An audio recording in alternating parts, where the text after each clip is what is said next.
അച്ഛനാണ് എന്നെ ഒരു ഷാപ്പിലേക്ക് കൊണ്ടുപോയിട്ട് എന്റെ ആദ്യത്തെ ഒരു ചാനൽ അനുഭവം. അതിന് മുന്നേ ഞാൻ പാട്ടൊക്കെ പാടി ചാനലിൽ വന്നിട്ടുണ്ട്, പക്ഷെ ആങ്കറിംഗ് ചാനൽ ചെയ്യുന്ന ഫസ്റ്റ് ടൈമാണ്. ഈ വീഡിയോ സാധാരണ ഒരു വീഡിയോ ഒരു സമയത്തായിരിക്കും വൈറലാവുക, പക്ഷെ ഈ വീഡിയോയ്ക്ക് വേറൊരു പ്രത്യേകതയുണ്ട്. ഇത് എപ്പോഴും വൈറലാ, എപ്പോഴും ഞാൻ എയറില നന്നായിട്ട് പ്രസന്റ് ചെയ്യുന്നതാണ്. നമ്മൾ സംസാരം എന്നുള്ളതല്ലല്ലോ, അത് പ്രസന്റ് ചെയ്യുന്ന ഒരു രീതി, അത് വേറൊരു കഴിവാണ്. നമ്മൾ ബസ്സിൽ കയറുമ്പോൾ ടിക്കറ്റ് എടുക്കാൻ നേരത്ത് കണ്ടക്ടർ ഇങ്ങനെ പറയും, ബാൽഡാരം ബാൽഡാരം ബാൽഡാരം ബാൽഡാരം എന്ന് പറയും. പക്ഷെ അങ്ങനെയല്ല, ബാലരാമപുരം, അത് അങ്ങനെ തന്നെ പറയണം. പിന്നെ ചില ആൾക്കാര് കോണ്ടാക്ട് നമ്പർ ചോദിക്കുമ്പോ ഇങ്ങനെ പറയും 9495, അവസാനത്തത് കേൾക്കത്തില്ല. മനസ്സിലായില്ലേ? അപ്പൊ ക്ലാരിറ്റി, അത് എനിക്ക് ഭയങ്കര ഇമ്പോർട്ടന്റ്. എന്റെ അടുത്ത് ആര് ചോദിച്ചാലും ഞാൻ പറയും, സംസാരിക്കുമ്പോൾ ക്ലാരിറ്റി വേണം. അപ്പൊ എന്റെ കുക്കിങ്ങിന്റെ ഫാൻസ് അമ്മയും അച്ഛനും മമ്മിയും പപ്പയും ഹസ്ബൻഡിന് ഉണ്ടാക്കി കൊടുക്കാൻ പറ്റിയിട്ടില്ല, എന്നാലും ഉണ്ടാക്കി കൊടുത്തതില് ആള് വീണിട്ടുണ്ട്. ചിക്കൻ സ്റ്റൂ ഇപ്പോഴും ഇടക്കിടക്ക് ഞാൻ പറഞ്ഞ് കളയാക്കും. ഞാനിങ്ങനെ ചോദിച്ചോണ്ടേയിരിക്കും, മോനിച്ചേട്ടാ എന്റെ ചിക്കൻ സ്റ്റൂ എങ്ങനെയുണ്ട്, ചിക്കൻ സ്റ്റൂ എങ്ങനെയുണ്ട് പറയും. ഓ വേണ്ടായിരുന്നു. നമ്മുടെ പബ്ലിക് ലൈഫ് പ്രൈവറ്റ് ലൈഫ് അത് തമ്മിൽ നമുക്ക് നല്ലൊരു ബോധം വേണം. രണ്ടാമത്തെ കാര്യം, പബ്ലിക് ലൈഫിൽ നല്ലത് മാത്രം ഇടുന്നത് കൊണ്ട് ആൾക്കാരിലേക്ക് ആ ഒരു വ്യൂവും വരുന്നുണ്ട്, എല്ലാവരും നന്നായി ജീവിക്കുന്നു എനിക്ക് മാത്രമില്ല. അല്ല, എല്ലാവർക്കും ഹൈസും ലോ എല്ലാം ഉണ്ട്.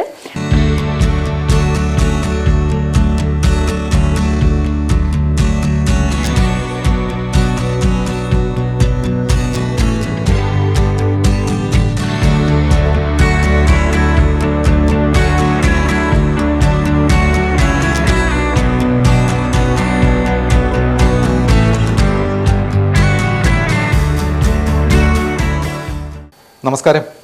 എല്ലാ പ്രിയപ്പെട്ട പ്രേക്ഷകർക്കും ഏഷ്യൻ സ്റ്റാർസ് ഇൻ മീറ്റിൻ്റെ പുതിയ എപ്പിസോഡിലേക്ക് സ്വാഗതം. ഞാൻ അജയ് തുണ്ടത്തിൽ. ഇന്ന് നമുക്ക് അതിഥിയായിട്ട് കിട്ടിയിരിക്കുന്നത് ഒരു അടിപൊളി കക്ഷിയാണ്. അടിപൊളി കക്ഷി എന്ന് പറഞ്ഞാൽ വെറും അടിപൊളിയല്ല, ബഹുമുഖ പ്രതിഭ.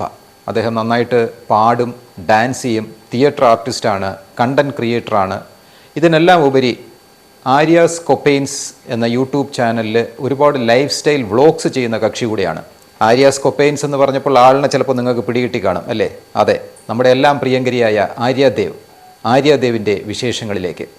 നമസ്കാരം ആര്യ. നമസ്കാരം സർ. അപ്പൊ ഞാൻ ഇന്റർവ്യൂവിൽ പറഞ്ഞതുപോലെ ഒരു ബഹുമുഖ പ്രതിഭയാണെന്ന് പറഞ്ഞു, അതില് നന്നായിട്ട് പാടുന്ന ഒരാളാണെന്ന് പറഞ്ഞു. അപ്പൊ നമുക്ക് നമ്മുടെ പ്രേക്ഷകർക്ക് ആ ഒരു ടാലന്റ് ആര്യക്ക് എത്രത്തോളം ഉണ്ടെന്ന് അറിയിക്കാന് ഒരു പാട്ട്, ആര്യയുടെ ഒരു സ്റ്റാമ്പിംഗ് പ്രേക്ഷകർക്കൊന്ന് രജിസ്റ്റർ ചെയ്യാൻ വേണ്ടിയിട്ട് പാട്ടോട് കൂടി തുടങ്ങാം അല്ലേ? ഓക്കെ.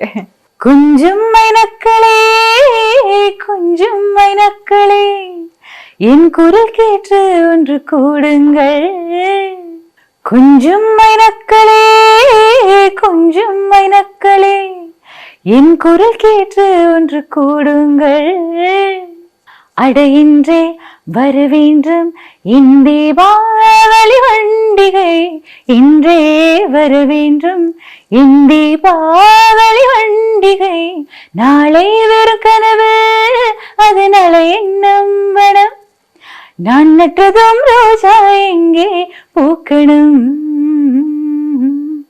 கொஞ்சம் மைனக்களே கொஞ்சம் மைனக்களே എൻ കുരൽ കേട്ട് ഒன்று കൂടുങ്ങൾ. എവർഗ്രീൻ പാട്ടാണല്ലോ. അതെ അതെ അതെ, കാലാതീതം എന്നൊക്കെ പറയാവുന്ന ഒരു പാട്ടാണ്. ഏത് കാലഘട്ടത്തിലും നമുക്ക് രസിക്കാവുന്ന ഒരു പാട്ടാണ്. അതെ.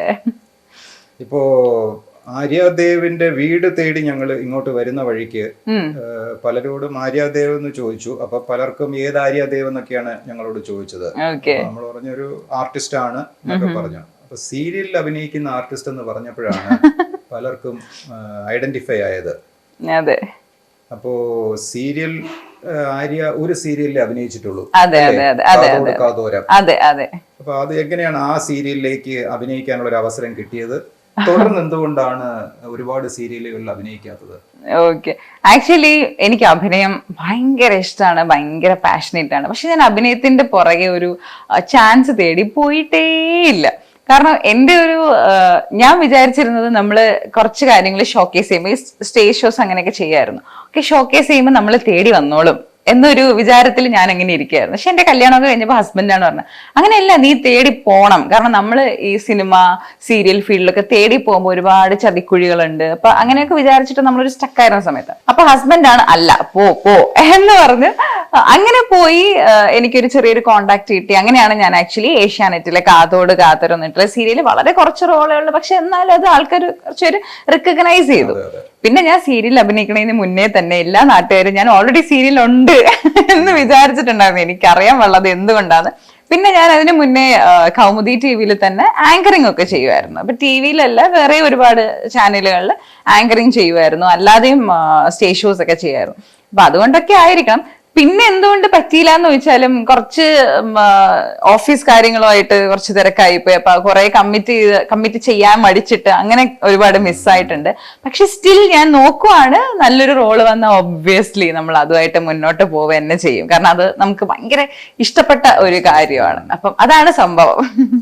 അതിൽ ഇഷ്ടപ്പെട്ടതിനെക്കാട്ടിലും ഒരു വാലിഡ് പോയിന്റ് ഞാൻ ശ്രദ്ധിച്ചത് ഹസ്ബൻഡിന്റെ ഭാഗത്തു നിന്നുള്ള സപ്പോർട്ട്. അതെ അതെ അതെ അതെ. സാധാരണ സ്ഥലങ്ങളിൽ അത്തരത്തിലൊരു സപ്പോർട്ട് നന്നേ കുറവായിരിക്കും. അതെ അതെ അതെ അതെ. കല്യാണം കഴിഞ്ഞാൽ പിന്നെ അത്തരം കലാപരിപാടികൾക്കൊന്നും പോകാതെ ഒന്നുകിൽ എന്തെങ്കിലും എവിടെയെങ്കിലും ജോലി, ഇല്ലെങ്കിൽ വീട്ടമ്മയായിട്ട് നിർത്തുക എന്നൊക്കെ. പക്ഷെ അത് ഹസ്ബൻഡിന്റെ സപ്പോർട്ട് ഉള്ള സ്ഥിതിക്ക് അത് ട്രൈ ചെയ്യണം.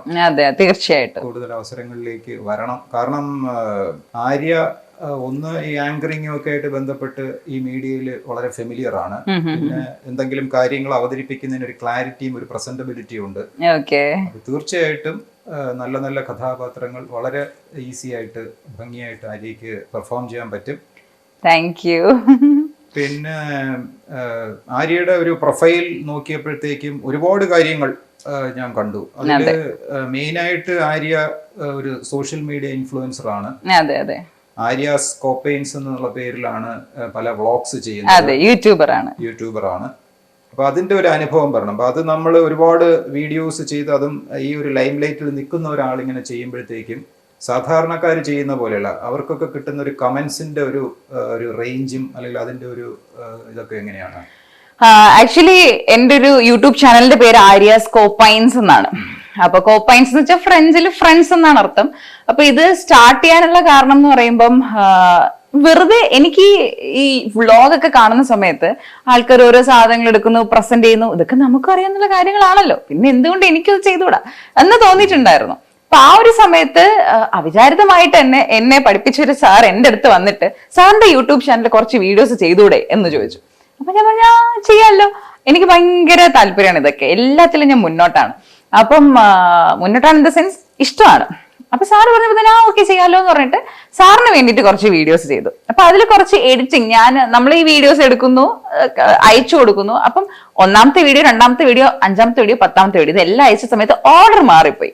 അപ്പൊ ഞാൻ ഇന്നോർത്ത് അയ്യോ ഞാൻ ഇതല്ലല്ലോ ഉദ്ദേശിച്ചത്, ഇതിന് മുന്നേ അല്ലേ വരണ്ടേ. അപ്പൊ ഞാൻ വെച്ചു എഡിറ്റിംഗ് പഠിക്കാം. അങ്ങനെ ഞാൻ തന്നെ എഡിറ്റിംഗ് പഠിച്ചു. അങ്ങനെ ഞാൻ തന്നെ എഡിറ്റ് ചെയ്ത് അയച്ചു. ഞാൻ എന്തായാലും വീഡിയോ എടുക്കുന്നുണ്ട്, എഡിറ്റ് ചെയ്യുന്നുണ്ട്, എന്നാ പിന്നെ എനിക്കെന്തുകൊണ്ട് ഒരു ചാനൽ തുടങ്ങിയിട്ടൂടെ. അങ്ങനെ തുടങ്ങിയതാണ് ആക്ച്വലി. അത് വളരെ സ്ത്രീകൾക്ക് വേണ്ടിയിട്ട് ഈ ബ്യൂട്ടി ടിപ്സ് അങ്ങനെയൊക്കെ തുടങ്ങിയൊരു ചാനലാണ്. പക്ഷെ എപ്പോഴോ അതിൽ ഞാനൊരു വ്ളോഗ് ചെയ്തു. ആ വ്ളോഗ് ചെയ്തപ്പോൾ എനിക്ക് കൂടുതലും ആണുങ്ങൾ, ബോയ്സ് ഒക്കെ ലൈക്ക് സബ്സ്ക്രൈബേഴ്സ് ആവാൻ തുടങ്ങി. അപ്പൊ എന്റെ ചാനലിൽ കൂടുതലും ആണുങ്ങളും ഉണ്ട് പെണ്ണുങ്ങളും ഉണ്ട്, ലൈക്ക് കൂടുതൽ ആണുങ്ങളായി. അപ്പൊ എനിക്ക് തോന്നി ഇനിയിപ്പോ പെൺകുട്ടികളെ മാത്രം കോൺസെൻട്രേറ്റ് ചെയ്ത് ബ്യൂട്ടി ടിപ്സ് അങ്ങനെ പോയാൽ ശരിയാവത്തില്ല. അങ്ങനെ ഞാൻ പിന്നെ കംപ്ലീറ്റ് ചെയ്ത് വ്ളോഗ് ആക്കി മാറ്റി. വ്ളോഗ് ചെയ്തുകൊണ്ടേ ഇരിക്കുകയാണ്. ഇടയ്ക്കിടയ്ക്ക് ഓഫീസ് തിരക്കൊക്കെ ആകുമ്പോഴത്തേക്ക് കുറച്ച് വീഡിയോസ് ഒക്കെ ഇടാൻ കുറച്ച് ബുദ്ധിമുട്ടാറുണ്ട്. പക്ഷെ എന്നാലും അത് മേക്കപ്പ് ചെയ്ത് പോകണമല്ലോ. അപ്പൊ അങ്ങനെ പോയിക്കൊണ്ടേ ഇരിക്കുകയാണ്. അപ്പം സ്റ്റൈൽ വ്ളോഗർ എന്നാണ്. അതെ, പക്ഷെ അതല്ലാതെയും ചെയ്യുന്നുണ്ടോ? ലൈഫ് സ്റ്റൈൽ എന്ന് പറയുന്നത് ഞാനൊരു സേഫ് സോൺ പിടിച്ചതാണ്. ലൈഫ് സ്റ്റൈലിൽ തന്നെ നമുക്ക് കുക്കറി ഉൾപ്പെടുത്താം, മേക്കപ്പ് ഉൾപ്പെടുത്താം. അപ്പൊ അതുകൊണ്ടാണ് ഈ ലൈഫ് സ്റ്റൈൽ ബ്ലോഗർ. അപ്പൊ ഞാൻ പോകുന്ന സ്ഥലങ്ങളിൽ ഞാൻ എന്തൊക്കെ ചെയ്യുന്നുണ്ട്, എന്റെ ഒരു ലൈഫ് സ്റ്റൈൽ. അപ്പൊ നിങ്ങൾക്ക് എന്തും ചെയ്യാമല്ലോ, ഒരു സേഫ് സോൺ ആണ്. അതുകൊണ്ടാണ് ഞാനൊരു ലൈഫ് സ്റ്റൈൽ സോൺ പിടിച്ചത്. അപ്പൊ അതാണ് സംഭവം. യൂട്യൂബ് ചാനൽ ആക്ച്വലി എങ്ങനെയാണ് പെട്ടെന്ന് എനിക്ക് കത്തിയത്, കുക്കറി എന്ന് പറഞ്ഞപ്പോഴാണ് ഒരു സാധനം എന്റെ മനസ്സിൽ പെട്ടെന്ന് കത്തിയത്. അതായത് കൗമുദി ചാനലില് പറഞ്ഞൊരു പ്രോഗ്രാം വൈറലായതാണല്ലോ, കുക്കറി ബന്ധപ്പെട്ട്. ആ ഒരു അനുഭവം പറയണോ? അയ്യോ, അതിനെ കുറിച്ച് വ്യൂസ് അതെ അതെ അതെ അതെ അതെ അതെ അതെ അതെ ഓ മൈ ഗോഡിനെ കുറിച്ച് പറയണമെങ്കിൽ എനിക്ക് ഒരുപാടുണ്ട്. ഫസ്റ്റ് ഓഫ് ഓൾ പ്രദീപ് സാറിന് ഒരു നന്ദിയുണ്ട്. പ്രദീപ് മരുതത്തൂർ. അപ്പം അറിയായിരിക്കും, നമ്മുടെ സൂര്യ ടി വിയിൽ ഉണ്ടായിരുന്നതാണ്, ഇപ്പൊ കൗമുദി ടി വിയിലാണ്. സാറിന്റെ ആണ് ഈ ഓ മൈ ഗോഡ് എന്ന ഷോ. അപ്പം സാറ് പ്രൊഡ്യൂസറാണ്, പ്രദീപ് സാർ അതിന്റെ പ്രൊഡ്യൂസറാണ്. അപ്പോ സാറിന് താങ്ക്സ് പറയുന്നതോടൊപ്പം തന്നെ ഞാൻ ഇടയ്ക്ക് ഹസ്ബൻഡിന്റെ കാര്യം പറഞ്ഞില്ലേ, അപ്പൊ മിസ്സായ ഒരു കാര്യവും കൂടെ ഒന്ന് പറഞ്ഞേക്കാം. കാരണം ഹസ്ബൻഡിന്റെ പേര് മോനിഷ് മോഹൻ എന്നാണ്. ഹസ്ബൻഡിന്റെ സപ്പോർട്ടിനൊക്കെ അതുപോലെ തന്നെ എനിക്ക് സപ്പോർട്ട് ചെയ്യുന്നതാണ് എന്റെ പാരന്റ്സ്, അമ്മയും അച്ഛനും. പിന്നെ ചേട്ടൻ ഇവിടെ ഇല്ല, ഖത്തറിലാണ്. അപ്പം ഇനീഷ്യൽ ഒരു പുഷ് എന്ന് പറയുന്നത് അമ്മ അച്ഛനും തന്നെയായിരുന്നു. അയ്യോ, അവര് എനിക്ക് ഓർമ്മ വയ്ക്കുന്ന കാലം മുതലേ തന്നെ എന്നെ പാട്ട് ക്ലാസ്, ഡാൻസ് ക്ലാസ്, അച്ഛൻ തന്നെ നിർബന്ധിച്ച് വയലിൻ ക്ലാസ്, അച്ഛൻ തന്നെയാണ് എന്നെ ആങ്കറിങ്ങിനും വിട്ടത്. അപ്പം അവരുടെ ഒരു സപ്പോർട്ട്, വലിയൊരു സപ്പോർട്ട് തന്നെയാണ്. അത് കഴിഞ്ഞ് അതുപോലൊരു ഭർത്താവിനെ അവർ തന്നെ കണ്ടുപിടിച്ച് തന്നു. മോനിഷ് മോഹൻ എന്നാണ് പേര്. ഓക്കെ, അപ്പൊ നമുക്ക് ഇതിലേക്ക് വരാം. കൗമുദി. അപ്പൊ അച്ഛൻ തന്നെയാണ് എന്നെ ഉന്തിത്തള്ളി ഇങ്ങനെ ആങ്കറിങ് കോഴ്സ് പഠിക്കാൻ വേണ്ടിയിട്ട് വിട്ടത്. അപ്പൊ എന്നെ കോഴ്സ് പഠിപ്പിച്ചതാണ് പ്രദീപ് സാർ. അതെ, പ്രദീപ് സാറിന്റെ പ്രോഗ്രാമാണ് ഈ ഓ മൈ ഗോഡ്. അപ്പൊ ഓ മൈ ഗോഡ് എന്ന് പറയുന്ന പ്രോഗ്രാമിൽ നടക്കുന്ന എല്ലാ കാര്യങ്ങളും സാറ് ഞങ്ങളുടെ ക്ലാസ്സിൽ വന്ന് പറയും. അപ്പൊ ഒബ്വിയസ്ലി നമ്മളൊരു ഫാമിലി പോലെയാ നമ്മുടെ പ്രോഗ്രാം. പക്ഷെ സത്യം പറയുകയാണെങ്കിൽ ഞാൻ ഈ പ്രോഗ്രാം സാറ് ഞങ്ങളുടെ വാട്സപ്പ് ഗ്രൂപ്പിൽ അയക്കുന്ന കുറച്ച് ലിങ്കുകൾ അത് മാത്രമേ കണ്ടിട്ടുള്ളൂ. അപ്പൊ അതില് ആ ഒരു ലിങ്കിൽ ഒരു എന്നെ പ്രാങ്ക് ചെയ്ത ആൾക്കാരൊന്നും ഉണ്ടായിരുന്നില്ല. അപ്പൊ ഞാൻ ടി വിയിൽ സിനിമ മാത്രം കാണുന്ന ഒരാളാണ്. ഞാൻ ഇങ്ങനത്തെ കോമഡി പരിപാടികളൊന്നും കാണാറേ ഇല്ല.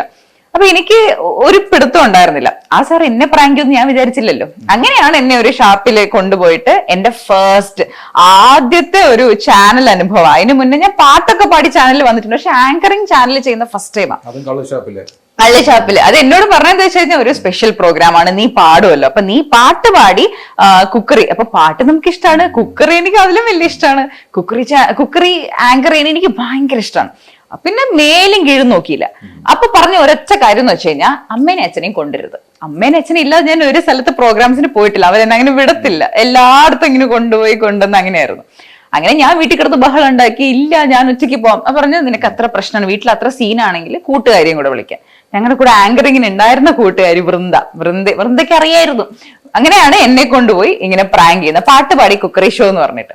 അങ്ങനെയാണ് എനിക്കൊരു പ്രാങ്ക് കിട്ടുന്നത്. അപ്പം എന്റെ സ്വഭാവം എല്ലാവർക്കും അറിയാം. എന്തെങ്കിലും തന്നു കഴിഞ്ഞാൽ എന്റെ ഒരു പോയിന്റ് എത്തുമ്പോഴത്തേക്ക് ഞാൻ ഔട്ടാകും എന്നുള്ളത് അറിയായിരുന്നു. അപ്പൊ അങ്ങനെ ആണ് സംഭവം. പക്ഷെ ഇതിലെ കൂടെ എനിക്ക് നല്ലതും ഉണ്ടായി, ചീത്തയും ഉണ്ടായി. നല്ലതുണ്ടായത് എന്താ വെച്ച് കഴിഞ്ഞാല്, ഒരുപാട് പേര് ആ ഒരു തംബ്നെയില് തന്നെ കുക്കറി ഷോ അവതാരകയെ കരയിപ്പിച്ചുകൊണ്ട് അങ്ങനെ എന്താ ഫസ്റ്റ് ഷോയിൽ തന്നെ അവതാരക എന്ന് എനിക്കൊരു ലേബൽ കിട്ടി. അതൊരു വലിയ കാര്യം.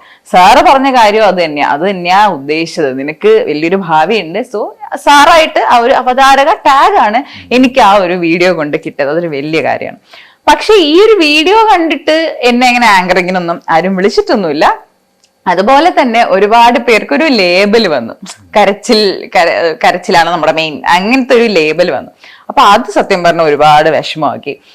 പക്ഷെ സാർ എൻ്റെ അടുത്ത് പലതവണ ചോദിച്ചിട്ടുണ്ടായിരുന്നു, അത് വീഡിയോ ഇടുന്നുണ്ട് കുഴപ്പമുണ്ടോ അങ്ങനെയൊക്കെ. പക്ഷെ ഇത്രയും റിസ്ക് എടുത്ത് നമ്മൾ കൊല്ലം വരെ പോയി ചെയ്തത് നമുക്ക് അങ്ങനെ ഇടാതിരിക്കാനും അങ്ങനെ പറയാൻ എനിക്ക് പറ്റത്തില്ലല്ലോ.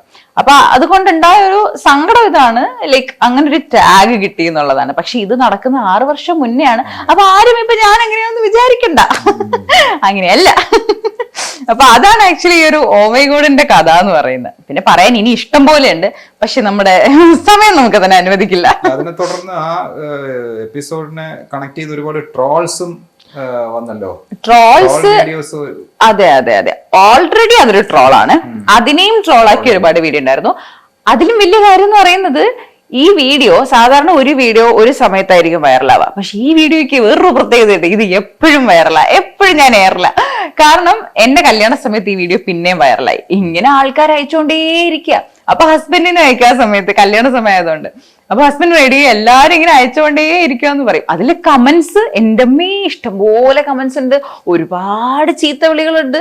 നമ്മൾ ഈ ഒരു സോഷ്യൽ മീഡിയ പ്ലാറ്റ്ഫോമിൽ നിൽക്കുന്ന സമയത്ത് നമ്മൾ നേരിടുന്നതാ, നല്ലതും ഉണ്ടാവും ചീത്തയും ഉണ്ടാവും. പക്ഷെ അതിന്റെ താഴെ ഒരുപാട് ചീത്തവിളി ഉണ്ടെങ്കിലും അതൊന്നും എന്നെ വിളിച്ചതല്ല. അപ്പം അതിൽ കംപ്ലീറ്റ് എന്നെ സപ്പോർട്ട് ചെയ്ത്, പാവം കുട്ടി അതിനെ എന്തിനാ കരയിപ്പിച്ചത് അങ്ങനെയൊക്കെ വെച്ചിട്ടുള്ള ഒരുപാട് കമന്റ്സ് ആണ്. പക്ഷേ നേരത്തെ എൻ്റെ അടുത്ത് ചോദിച്ചില്ലേ യൂട്യൂബർ എന്ന നിലയിൽ നമ്മൾ ഒരുപാട് ഇതുപോലെ അനുഭവങ്ങളൊക്കെ ഉണ്ടായിട്ടുണ്ട്. വളരെ വൾഗർ ആയിട്ടുള്ള കമന്റ്സ് വരിക, അങ്ങനെ ഒരുപാട് കാര്യങ്ങൾ അതിൽ ഉണ്ടായിട്ടുണ്ട്. പക്ഷെ നമ്മൾ ഇതിലോട്ട് ഇറങ്ങുന്ന സമയത്ത് നമുക്കറിയാം അതുമുണ്ട്, പോസിറ്റീവും ഉണ്ട്, നെഗറ്റീവും ഉണ്ട്. അപ്പൊ നമ്മൾ ഒബ്വിയസ്ലി അത് രണ്ടും നേരിടാൻ റെഡി ആയേ പറ്റത്തുള്ളൂ. അപ്പൊ അങ്ങനെ ഇപ്പം മുന്നോട്ട് പോയിക്കൊണ്ടിരിക്കുന്നു. ഹസ്ബൻഡിന്റെ പേര് നേരത്തെ മെൻഷൻ ചെയ്തായിരുന്നു. ഹസ്ബൻഡിന്റെ മറ്റ് ഡീറ്റെയിൽസ് ഒന്ന് പറയണം, ജോലിയും എവിടെയാണെന്നൊക്കെ ഉള്ളതും ഒന്ന് പറയണം. ഓക്കെ, ആക്ച്വലി ഞാൻ ജനുവരിയിലായിരുന്നു മാരേജ്, ന്യൂലി വെഡ് എന്ന് പറയാം.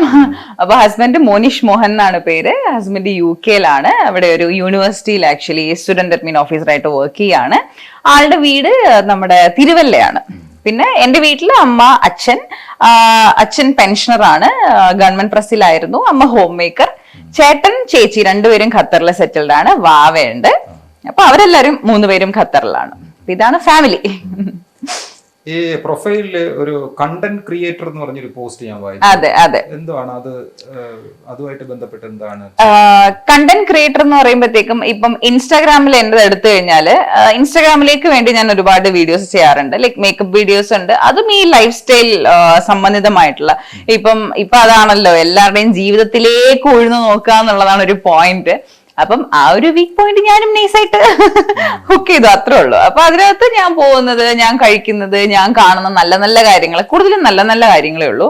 നെഗറ്റീവ് ഞാൻ അധികം കാണിക്കാറില്ല. അപ്പം എന്റെ സന്തോഷമായിട്ടുള്ള കാര്യങ്ങൾ, എനിക്ക് സന്തോഷം തരുന്ന കാര്യങ്ങൾ, അങ്ങനെ എന്റെ ലൈഫ് സ്റ്റൈൽ ഉണ്ടാവുന്ന നല്ല നല്ല കാര്യങ്ങൾ, അതൊക്കെ ഞാൻ ഒരു കണ്ടന്റ് ആയിട്ട് എടുക്കാറുണ്ട്. അതെ, അതിപ്പം ഷോർട്സിലുണ്ട്, ഇൻസ്റ്റാഗ്രാം ഷോർട്സിലൊക്കെ ഞാനത് അപ്ലോഡ് ചെയ്യാറുണ്ട്, കാണാറുണ്ട്. അങ്ങനെ ഭയങ്കര ദിവസം ഭയങ്കര വൈറലൊന്നും അല്ല, ബട്ട് സ്റ്റിൽ നമുക്കൊരു സന്തോഷം, അത്രേ ഉള്ളൂ. ആൾക്കാരും അതിനെ അത്യാവശ്യം നല്ല രീതിയിൽ തന്നെ സപ്പോർട്ട് ചെയ്യാറുമുണ്ട്. അപ്പൊ അതാണ് ആക്ച്വലി കണ്ടന്റ് ക്രിയേറ്റർ ആർട്ടിസ്റ്റ് എന്നുള്ളൊരു കാറ്റഗറി. അതെ, ഏതെങ്കിലും തിയേറ്റർ ഗ്രൂപ്പിൽ ഉണ്ടോ, അതോ ട്രൂപ്പുമായിട്ട് ബന്ധപ്പെട്ട് വർക്ക് ചെയ്യുന്നുണ്ടോ, ചെയ്തിരുന്നോ? അത് ആക്ച്വലി ഞാൻ നാടകങ്ങൾ ചെയ്യുമായിരുന്നു. എന്റെ ആദ്യത്തെ നാടകം ചാരുലത എന്ന് പറഞ്ഞിട്ട്, അറിയായിരിക്കും, നമ്മുടെ സത്യചിത്രയുടെ സിനിമയാണ് ചാരുലത. അപ്പൊ ഈ ചാരുലത എന്ന് പറഞ്ഞ സിനിമയുടെ നാടകാവിഷ്കാരം, അതിൽ ചാരുലതയായിട്ട് തന്നെ ഞാൻ അഭിനയിച്ചു. അപ്പം സത്യചിത്ര ഫിലിം സൊസൈറ്റി എന്ന് പറഞ്ഞ സൊസൈറ്റിയിലെ ചെയർമാൻ സജിൻലാൽ സാർ ആയിരുന്നു ഡയറക്ടർ. അപ്പം അത് നമ്മൾ ഒരുപാട് സ്റ്റേജുകളിൽ കളിക്കണം എന്ന് പറഞ്ഞിട്ട് ചെയ്ത ഒരു നാടകമായിരുന്നു. പക്ഷെ അങ്ങനെ ഒരുപാട് സ്റ്റേജ് ഒന്നും കളിക്കാൻ പറ്റിയിട്ടില്ല. പക്ഷെ ആദ്യത്തെ സ്റ്റേജ് തന്നെ ഭയങ്കര ഹിറ്റായിരുന്നു. അപ്പം അതാണ് ഞാൻ മെയിനായിട്ട് ആദ്യമായിട്ട് ചെയ്ത നാടകം. ആൻഡ് ഇതിലൊരു അത്ഭുതകരമായ കാര്യം എന്ന് വെച്ച് കഴിഞ്ഞാൽ, ഞാൻ ആദ്യമായിട്ട് നാടകം ചെയ്യുന്നതിന് മുന്നേ ഞാൻ നാടകമേ കണ്ടിട്ടില്ല. കാരണം നമുക്ക് നാടകം എന്നൊക്കെ പറയുമ്പോൾ വല്ലപ്പോഴും ഉത്സവത്തിനൊക്കെ ഉള്ളതല്ലേ. അപ്പൊ ഞാൻ നാടകമേ കണ്ടിട്ടില്ല. പക്ഷെ അതിനുശേഷം അതൊരു പ്ലസ് പോയിന്റ് ആയിരുന്നു. അപ്പം ഡയറക്ടർ സജിൻലാൽ സാർ പറയായിരുന്നു, നന്നായി കാണരുത്, കാരണം നമ്മൾ അത് റിലേറ്റ് ചെയ്ത് നമ്മൾ അതുപോലെയൊക്കെ മോക്കിയാൻ ശ്രമിക്കും. അപ്പൊ എന്നോട് പറഞ്ഞു, അങ്ങനെ ചെയ്യരുത്, അത് വേണ്ട, കാണണ്ട, നീ ഇത് കഴിഞ്ഞ് കണ്ടാൽ മതി. പക്ഷെ അത് കഴിഞ്ഞതിന് ശേഷം ഞാൻ ഒരുപാട് നാടകങ്ങൾ കാണാനുള്ള ഓപ്പർച്യൂണിറ്റി ഇല്ല, ബട്ട് സ്റ്റിൽ അമ്പലത്തിലൊക്കെ ഉത്സവമൊക്കെ വരുമ്പോൾ ഞാൻ ഇങ്ങനെ നോക്കും, നാടകം ഉണ്ടോ നോക്കിയിട്ട് അങ്ങനെ പോയി കാണും. അപ്പം ആ നാടകം ചെയ്തു. പിന്നെ ഒരുപാട് നാടകങ്ങൾ ഈ ഒരു ബാനറിൽ നമ്മൾ ചെയ്തിട്ടുണ്ടായിരുന്നു. പിന്നെ കൊറോണയൊക്കെ വന്നപ്പോഴത്തേക്കും നമുക്കത് സ്റ്റോപ്പ് ആയിപ്പോയി. അപ്പൊ എന്റെ ഇൻസ്റ്റഗ്രാം പേജിൽ ഞാൻ ഇതെല്ലാം ഫോക്കസ് ചെയ്ത് ഇടുന്നതിന്റെ കാര്യവും നമുക്ക് പിന്നീട് ഒരു ഓപ്പർച്യൂണിറ്റി വരുമ്പോഴത്തേക്കും ആൾക്കാരിലേക്ക് എന്റെ ഒരു പേര് വരണം എന്നുള്ളത് കൊണ്ട് തന്നെയാണ്. നേരത്തെ ഒരു തമിഴ് ആണ് പാടിയത്. അതെ, നമ്മുടെ മാതൃഭാഷയിൽ ഒരു പാട്ടുകൂടെ ആയാലോ? തീർച്ചയായിട്ടും.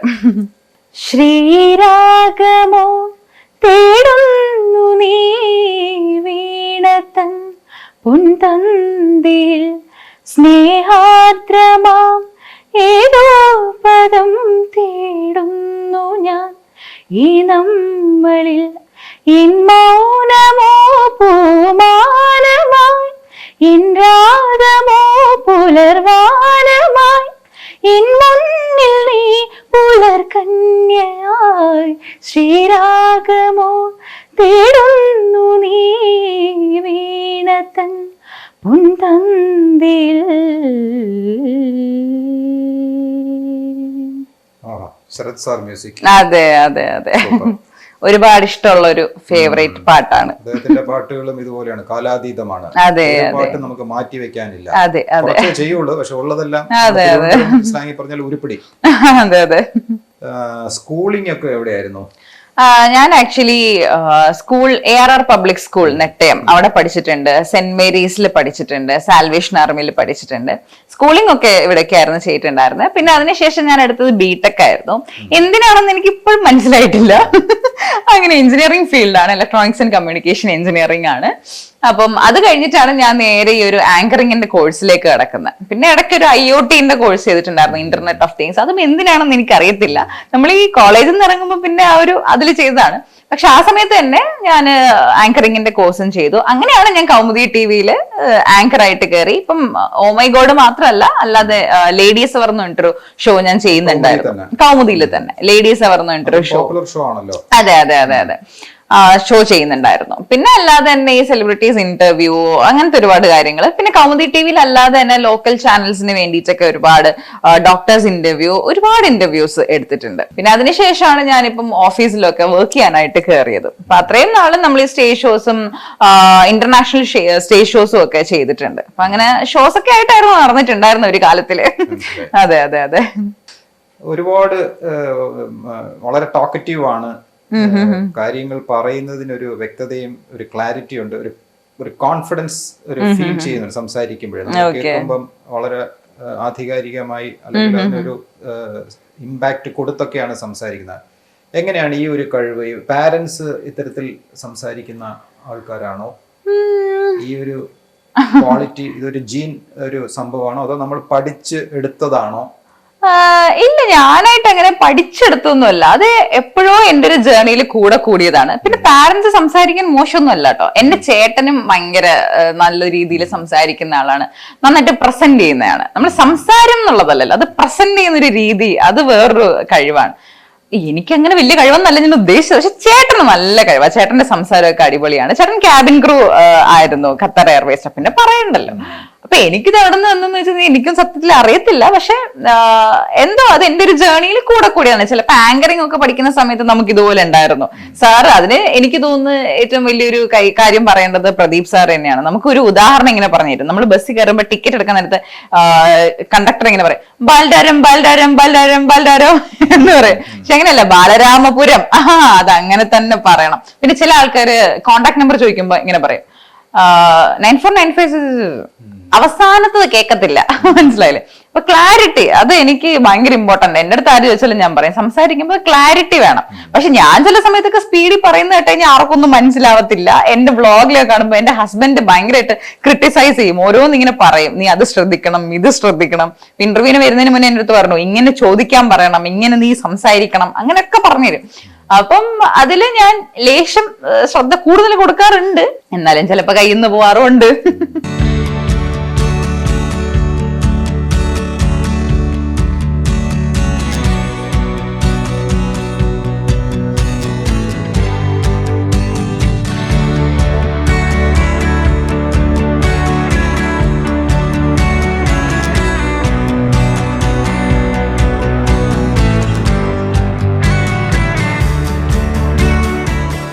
നിങ്ങൾ വളരെ റീസെന്റ് ആയിട്ടാണ് മാരേജ് കഴിഞ്ഞത്. ഇപ്പൊ ജനുവരിയിൽ കഴിഞ്ഞു എന്ന് പറഞ്ഞു. ഒരു ഷോർട്ട് സ്പാൻ ഓഫ് ടൈമിന്റെ ഇടയിൽ ആര്യ വെക്കുന്ന എന്ത് ഫുഡാണ് ഹസ്ബൻഡിന് ഏറ്റവും പ്രിയം? ഏറ്റവും വലിയ കോമഡി എന്താ വെച്ചാൽ, ഞാൻ ഉണ്ടാക്കുന്ന എനിക്ക് തോന്നുന്നൊരു ചിക്കൻ സ്റ്റൂ അല്ലാതെ ഹസ്ബൻഡ് ഒന്നും കഴിച്ചിട്ടില്ല. കാരണം ഞങ്ങള് കല്യാണം കഴിഞ്ഞു, ആള് UK പോയി നേരെ. പിന്നെ ഇടയ്ക്ക് ഒരു 10 ദിവസം ലീവിന് വന്നു. അപ്പൊ ലീവിന് വരുമ്പോ ഞങ്ങൾ ഫുൾ യാത്രയാ. അപ്പൊ എനിക്ക് അടുക്കളയിൽ കയറി കുക്ക് ചെയ്ത് കൊടുക്കാനുള്ള ഒരു അത് കിട്ടിയിട്ടില്ല. പക്ഷെ ഹസ്ബൻഡ് കഴിച്ചിട്ടില്ലെങ്കിലും ഞങ്ങളുടെ മമ്മി പപ്പ എന്ന് വെച്ചാൽ ഹസ്ബൻഡിന്റെ അമ്മയും അച്ഛനും തിരുവല്ലയാണ്. അവിടെ പോകുമ്പോഴത്തേക്ക് ഞാൻ കുക്കിംഗ് ഒക്കെ ചെയ്യാറുണ്ട്. അപ്പം ഹസ്ബൻഡിന് ഇഷ്ടത്തിനെക്കാട്ടിൽ കൂടുതൽ എന്റെ ഫാദറിൻലോ പേര് മോഹനൻ എന്നാണ്. പപ്പയ്ക്ക് എന്റെ വട ഭയങ്കര ഇഷ്ടമാണ്. ഞാൻ വട ഉണ്ടാക്കുന്നത് എന്റെ സ്പെഷ്യൽ വടയാണ്. ബാക്കി വന്ന ചോറ് കൊണ്ടുണ്ടാക്കിയ വട പപ്പയ്ക്ക് ഭയങ്കര ഇഷ്ടമാണ്, മമ്മിക്കും ഇഷ്ടമാണ്. അപ്പം ഹസ്ബൻഡിന് ഇഷ്ടമുള്ള കാട്ടിലും എനിക്ക് തോന്നുന്നത് ഈ ഒരു ചോദ്യത്തിന് ഉചിതം പപ്പയും മമ്മിയായിരിക്കും. പിന്നെ വീട്ടിൽ ഞാൻ എന്ത് വെച്ചാലും അച്ഛൻ ഞാൻ എന്തുണ്ടാക്കിയാലും ചിലപ്പോൾ ഫ്ലോപ്പ് ഒക്കെ ആവാറുണ്ടാവാം. പക്ഷെ ഞാൻ ഉണ്ടാക്കുന്ന അധികം ഫ്ലോപ്പ് ഒന്നും ആവാറില്ല. എല്ലാം ഉണ്ടാക്കുകയും ചെയ്യും. സാമ്പാർ, അവിയൽ എല്ലാവർക്കും ഭയങ്കര അത്ഭുതമാണ്. ഇതൊക്കെ ഉണ്ടാക്കാം. ഞാൻ പണ്ട് തൊട്ടേ ഉണ്ടാക്കും. മീൻ വെട്ടം എല്ലാം ചെയ്യും. എനിക്കെന്നെ ഒരു പ്രൊമോഷൻ ഇരിക്കട്ടെ. അപ്പൊ അച്ഛൻ ഞാൻ എന്തുണ്ടാക്കിയാലും അച്ഛൻ കഴിക്കും, അമ്മയും കഴിക്കും. എന്നാ അച്ഛൻ ഭയങ്കരമായിട്ട് കഴിക്കും. ലൈക്ക് ഫ്ലോപ്പ് ആയാലും അച്ഛൻ അത് കഴിക്കും, ഒന്നും വേസ്റ്റ് ആക്കത്തില്ല. അപ്പൊ എന്റെ കുക്കിങ്ങിന്റെ ഫാൻസ് അമ്മയും അച്ഛനും മമ്മിയും പപ്പയും. ഹസ്ബൻഡിന് ഉണ്ടാക്കി കൊടുക്കാൻ പറ്റിയിട്ടില്ല, എന്നാലും ഉണ്ടാക്കി കൊടുത്തതില് ആള് വീണിട്ടുണ്ട്. ചിക്കൻ സ്റ്റൂ ഇപ്പോഴും ഇടക്കിടക്ക് ഞാൻ പറഞ്ഞ് കളയാക്കും. ഞാനിങ്ങനെ ചോദിച്ചോണ്ടേയിരിക്കും, മോനിച്ചേട്ടാ എന്റെ ചിക്കൻ സ്റ്റൂ എങ്ങനെയുണ്ട് പറയും. ഓ വേണ്ടായിരുന്നു. അപ്പൊ ആൾക്കും ഭയങ്കര ഇഷ്ടമാണ്. പിന്നെ പപ്പയും അമ്മയും മാത്രമല്ല, ഞങ്ങളുടെ തിരുവല്ലയിലെ വീട്ടില് മീനാക്ഷി അമ്മാമ്മയും കൂടെ ഉണ്ട്. മീനാക്ഷി അമ്മയ്ക്കും അത്യാവശ്യം പ്രായമൊക്കെ ഉണ്ടെങ്കിലും ആൾക്കും ഇതുപോലെ ഷവർമ, സ്നാക്സ് ഇതൊക്കെ ഭയങ്കര ഇഷ്ടമാണ്. അപ്പൊ ഞാൻ ഉണ്ടാക്കുന്ന സ്നാക്സ് ഒക്കെ മീനാക്ഷി അമ്മയ്ക്കും, ബർഗർ ഇതൊക്കെ ഉണ്ടാക്കും. അപ്പൊ അതൊക്കെ ഭയങ്കര ഇഷ്ടമാണ് മീനാക്ഷി അമ്മയ്ക്കും. വടയും മീനാക്ഷി അമ്മയ്ക്ക് ഇഷ്ടമുള്ള? അതെ അതെ അതെ അതെ, വടയും ഇഷ്ടമാണ്. ഞാൻ എന്തുണ്ടാക്കിയാലും സത്യത്തില് എല്ലാവർക്കും ഇഷ്ടാ. അയ്യോ അങ്ങനെയല്ല എന്നാലും, പക്ഷെ മീനാക്ഷി അമ്മയ്ക്ക് ഭയങ്കര ഇഷ്ടമാണ്, ഭയങ്കര കാര്യമാണ്. ഇപ്പോ മൊത്തത്തിൽ ആര്യ ഇങ്ങനെ നോക്കുമ്പോ ഹെയർ, ലിപ്സ്റ്റിക്ക്, കമ്മല്, costume, nail polish, beauty parlour mania കാണാൻ തോന്നുന്നതാണോ? അല്ല, എനിക്ക് എന്നെ നല്ല രീതിയിൽ പ്രസന്റ് ചെയ്യാൻ ഭയങ്കര ഇഷ്ടമാണ്. ഇപ്പം ഞാൻ എന്നെ നന്നായിട്ട് നമ്മള് കെയർ ചെയ്യണം. ഇപ്പൊ ചില ആൾക്കാർ പറയും, ഓ മൊത്തം പൊട്ടിയാണല്ലോ അങ്ങനെ പറയും. പക്ഷെ പൊട്ടിയൊന്നുമല്ല, നമ്മൾ മേക്കപ്പ് ചെയ്യും. അതെന്തുകൊണ്ടാ? അത് ചില ആൾക്കാർ പറയും, ഓ കാണുന്നവർക്ക് നന്നായി തോന്നാനാ. അല്ല, നമുക്ക് നമ്മളെ തന്നെ നന്നായിട്ട് തോന്നാനാ. നമ്മളൊരു പുതിയ ഡ്രസ്സ് ഇടുമ്പോ പെൺകുട്ടികൾക്ക് അവർക്ക് കിട്ടുന്ന ഒരു കോൺഫിഡൻസ് എന്ന് പറയുന്നത് അത് വേറെ തന്നെയാണ്. അത് വേറൊരു രീതിയിൽ പലരും പോർട്രേറ്റ് ചെയ്യും. പക്ഷെ അത് അങ്ങനെയല്ല. നമ്മൾ ഒരുങ്ങുന്നത് നമുക്ക് കണ്ണാടി നോക്കുമ്പോ വാവെന്ന് തോന്നാൻ വേണ്ടിയിട്ടാ. മനസ്സിലായില്ലേ? നമ്മൾ ഹെയർ ചെയ്യുന്നത്, നമ്മൾ നെയിൽ പോളിഷ് ഒക്കെ ഇടുന്നത് നമ്മുടെ ഒരു കോൺഫിഡൻസിന്റെ ഒരു പാർട്ടാണ്.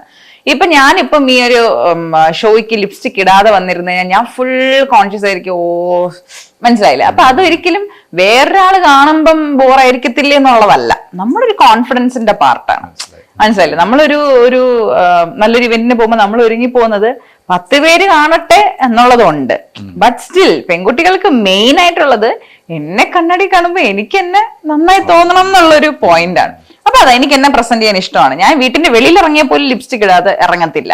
ഈവൻ പാല് മേടിക്കാൻ അല്ലെങ്കിൽ മാർക്കറ്റിൽ പോകാൻ പോലും ലിപ്സ്റ്റിക് ഇടാതെ ഞാൻ ഇറങ്ങത്തില്ല. ഇനി പറഞ്ഞല്ലാതെ എന്നെ നന്നായി പ്രസന്റ് ചെയ്യണം എന്ന് എനിക്ക് ഇഷ്ടമാണ്. പിന്നെ എന്റെ അച്ഛൻ, അമ്മ, ഹസ്ബൻഡ് അമ്മ, ഇവരെല്ലാരും ഇതൊക്കെ എല്ലാത്തിലും അവരുടെ ഒരു പാർട്ടുണ്ട്. ഇതൊക്കെ എന്റെ മദറിനിലോ മമ്മി മേടിച്ചു തന്നതാണ്, നെയിൽ പോളിഷ് എന്റെ വീട്ടുകാർ മേടിച്ചു തന്നതാണ്. അങ്ങനെ അങ്ങനെ അങ്ങനെ എല്ലാവർക്കും എന്നെ നന്നായിട്ട് കാണാനും ഭയങ്കര ഇഷ്ടമാണ്. മനസ്സിലായി? ഇപ്പൊ ഹസ്ബൻഡ് ആണെങ്കിലും വരുമ്പോ ഒരു ലോഡ് മേക്കപ്പ് ഐറ്റം, കാരണം പുള്ളിക്ക് ഇഷ്ടമാണ്. മേക്കപ്പ് ഇട് ഇഷ്ടമാണ് എല്ലാവർക്കും. എന്റെ ചുറ്റുമുള്ള എല്ലാവരും എനിക്ക് ആ ഒരു വൈബ്, പോസിറ്റീവ് വൈബ് തരുന്നുണ്ട്. അപ്പൊ അതിൽ സ്റ്റേ ചെയ്യാൻ എനിക്ക് പറ്റുന്നുണ്ട്. അപ്പൊ അതുകൊണ്ട് എല്ലാവരുടെ സപ്പോർട്ട് ഉള്ളത് കൊണ്ട് ഞാൻ ഇങ്ങനെ ഒരുങ്ങി നടക്കുന്നുണ്ട്. ചിലപ്പോ അതുകൊണ്ടായിരിക്കാം ഈ ഏരിയയിലൊക്കെ ചോദിച്ചു കഴിഞ്ഞാലും ഞാൻ എന്തോ സീരിയലിലോ സിനിമയിലോ എന്തിലൊക്കെയോ ഉണ്ട്. കാരണം ഇങ്ങനെ പ്രസന്റബിൾ ആയിട്ട് നടക്കുമ്പോ അവരുടെയും വിചാരം അങ്ങനെയാ. സീരിയലിൽ അതാ ഞാൻ നേരത്തെ പറഞ്ഞത്, ഞാൻ സീരിയലിൽ കയറുന്നതിന് മുന്നേ എല്ലാരും വിചാരം ഞാൻ എന്തൊക്കെയോ സീരിയലിലൊക്കെ ഉണ്ടെന്നാ. പക്ഷെ എനിക്കത് ഇഷ്ടമാണ്, കടന്നോട്ടെ. ഇത്രയും ബ്യൂട്ടി ടിപ്സിനെ കുറിച്ചും ഇതിന്റെ ഒരു നമുക്ക് കിട്ടുന്ന ഒരു സെൽഫ് കോൺഫിഡൻസിനെ കുറിച്ചും ഒക്കെ ഒരുപാട് സംസാരിച്ച ഒരാളെന്ന നിലയ്ക്ക് നമ്മുടെ ഈ കൊച്ചു പ്രേക്ഷകർ, അതായത് ഈ ബ്യൂട്ടി ഇതിലേക്കൊക്കെ വരുന്ന അല്ലെങ്കിൽ വന്ന് തുടങ്ങിയ കുട്ടികൾക്കായിട്ട് എന്തെങ്കിലും ഒരു ടിപ്പ് പറയാനുണ്ട്? ഇതൊക്കെ സ്വന്തമായിട്ട് ഉണ്ടാക്കുന്ന എന്തെങ്കിലും ഉണ്ടോ കയ്യില്? സ്വന്തമായിട്ട് ബ്യൂട്ടി ടിപ്പിന് വേണ്ടി ചോദിച്ചാൽ ഞാൻ ആക്ച്വലി സ്കിൻ കെയർ അങ്ങനെ ഭയങ്കരമായിട്ട് ഇമ്പോർട്ടൻസ് കൊടുക്കാറില്ലായിരുന്നു. പക്ഷെ നമുക്ക് ഓരോ പ്രായം കഴിയും തോറും നമുക്ക് മനസ്സിലാവും. ഇപ്പം ബ്യൂട്ടി മേക്കപ്പ് എന്ന് പറയുന്നത് അന്നേരത്തെ ഒരു സംഭവമാണ്. പക്ഷെ അത് മായ്ച്ചു കളഞ്ഞാലും നമ്മുടെ സ്കിൻ നന്നായിട്ടിരിക്കണമെങ്കിൽ സ്കിൻ കെയർ ചെയ്യുക തന്നെ വേണം. ഞാൻ ഇപ്പൊ ടിപ്പ് ചോദിച്ച സ്ഥിതിക്ക് ഒരു ചെറിയ ടിപ്പ് പറഞ്ഞുതരാം. ഞാൻ ഈയിടെ ആയിട്ട് ചെയ്യുന്നതാണ്.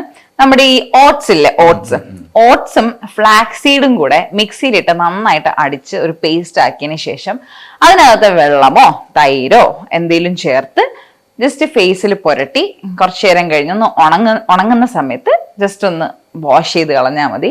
നല്ലൊരു റിഫ്രഷിങ് ഫീൽ ആയിരിക്കും. വെളുക്കും എന്നൊന്നും ഞാൻ പറയുന്നില്ല, വെളുത്തിട്ട് പാറ് എന്ന് പറയുന്നില്ല, അതൊന്നുമല്ല. പക്ഷെ അതും ഈ പറയുന്ന പോലെ നമ്മളൊരു കോൺഫിഡൻസ് ആണ്. കണ്ണാടിയിൽ അത് വാഷ് ചെയ്തിട്ട് നോക്കുമ്പോൾ നമുക്ക് ഒന്നും ഉണ്ടായി കാണില്ലെങ്കിലും നമുക്കൊരു സെൽഫ് സാറ്റിസ്ഫാക്ഷൻ ആണ്. പക്ഷെ അതല്ല, ഇതിൽ കുറച്ച് റിസൾട്ടുകൾ ഉണ്ടാവും. നല്ലതാ, ഒരു ഗ്ലോ ഒക്കെ വരാൻ വേണ്ടിയിട്ട് ഫ്ലാക്സീഡ് ഒക്കെ ഭയങ്കര നല്ലതാ. അപ്പം എന്തായാലും ഈ വഴിക്ക് പോയല്ലേ, ഇതുകൂടി ഇരിക്കട്ടെ, ജസ്റ്റ് ഒന്ന് ട്രൈ ചെയ്ത് നോക്കിക്കോ, ഭയങ്കര നല്ലതാ ആക്ച്വലി. അപ്പൊ ഇതുപോലെ ചെറിയ ചെറിയ പൊടിക്കൈകളൊക്കെ വല്ലപ്പോഴും ഒക്കെ ചെയ്യാറുണ്ട് എന്തെങ്കിലും ഫംഗ്ഷൻ ഒക്കെ വരുമ്പോ, അത്രേ ഉള്ളൂ. അപ്പോൾ ആര്യയുടെ ഒരുപാട് ഈ ഡാൻസ് റീൽസ് ഞാൻ കണ്ടിട്ടുണ്ട്.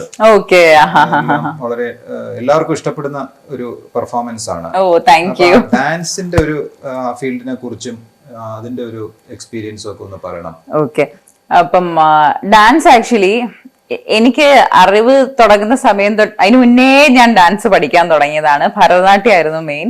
അപ്പം അതും അമ്മയും അച്ഛനും കൂടിയിട്ടാണ് കൊണ്ടാക്കുന്നതും ഒക്കെ. അപ്പൊ കുഞ്ഞുനാളിലേ എനിക്കിങ്ങനെ ഞാൻ അടങ്ങിയിരിക്കത്തില്ല. ഞാനിങ്ങനെ ആരെങ്കിലും വീട്ടിൽ വരുമ്പോഴേ ഞാൻ ഇങ്ങനെ കളിച്ചുകൊണ്ടേയിരിക്കും. ഇപ്പൊ അങ്ങനെയൊന്നുമില്ല, പണ്ട് അങ്ങനെയൊക്കെ ഉണ്ടായിരുന്നു. അപ്പൊ എന്റെ ഡാൻസിന്റെ ഗുരു എന്ന് പറയുന്നത് സന്ധ്യ ടീച്ചറാണ്. ശ്രീതിലകം ഇൻസ്റ്റിറ്റ്യൂട്ട് ഓഫ് ക്ലാസിക്കൽ ഡാൻസ്. അത് നമ്മുടെ പേരൂർക്കട ബസ് സ്റ്റാൻഡിന്റെ അടുത്ത് തന്നെയാണ്. അപ്പൊ കുഞ്ഞുനാള് തൊട്ടേ ടീച്ചറിന്റെ അടുത്താണ് ഞാൻ പഠിക്കാൻ പോകുന്നത്. ടീച്ചർ ഒരു ടീച്ചറായിട്ടൊന്നും അല്ല, ടീച്ചർ ഒരു കൂട്ടുകാരി, ഒരു അമ്മയെന്നോ അല്ലെങ്കിൽ നമ്മുടെ സിസ്റ്ററിനെ പോലെയോ ഭയങ്കര ഫ്രണ്ട്ലി ആണ്. ഡാൻസ് എന്ന് പറയുമ്പോൾ ടീച്ചറിനെയാണ് എനിക്ക് ഓർമ്മ വരുന്നത്. എന്റെ അരങ്ങേറ്റം ആറ്റുകാൽ അമ്പലത്തിൽ വെച്ചിട്ടായിരുന്നു. ഞാൻ ഭയങ്കര ചെറുതായിരുന്നു, ഇപ്പൊ ആ സ്റ്റേജ് പോലും ഇല്ല. അപ്പം അരങ്ങേറ്റം തുടങ്ങി. പിന്നീട് ആ സമയമൊക്കെ ഞാൻ ഭയങ്കര ഷൈ ഒക്കെ ആയിരുന്നു. ഞാൻ അങ്ങനെ സ്റ്റേജിലൊക്കെ കയറാൻ നേരം പേടിയൊക്കെ, ഞാൻ ചിരിക്കത്തില്ലായിരുന്നു ഡാൻസ് കളിക്കുമ്പോൾ. പക്ഷെ പിന്നെ ആയപ്പോഴത്തേക്കും സ്റ്റേജ്, എനിക്കിപ്പോഴാണെങ്കിലും സ്റ്റേജ് എന്ന് പറയുന്നത് ഭയങ്കര കോൺഫിഡൻസ് വരുന്ന ഒരു സംഭവമാണ്. അപ്പം എല്ലാവരും ഇങ്ങനെ സ്റ്റേജ് പേടിക്കുന്നുണ്ട്, പക്ഷെ എനിക്ക് അങ്ങനെയില്ല. സ്റ്റേജ്, മൈക്ക് ഇതൊക്കെ കിട്ടിക്കഴിഞ്ഞാൽ ഞാൻ അപ്പൊ എനിക്കതൊക്കെ ഭയങ്കര ഇഷ്ടമാണ്. അപ്പൊ അങ്ങനെയാണ് എന്റെ ഡാൻസിന്റെ തുടക്കം. പിന്നെ ഇപ്പോഴും എനിക്ക് ലൈഫിൽ ഭയങ്കര സന്തോഷം തരുന്ന ഒരു കാര്യം ഡാൻസ് ചെയ്യുമ്പോഴാണ്. പക്ഷെ ഇപ്പൊ ഡാൻസ് ചെയ്യലൊക്കെ കുറവാണ്.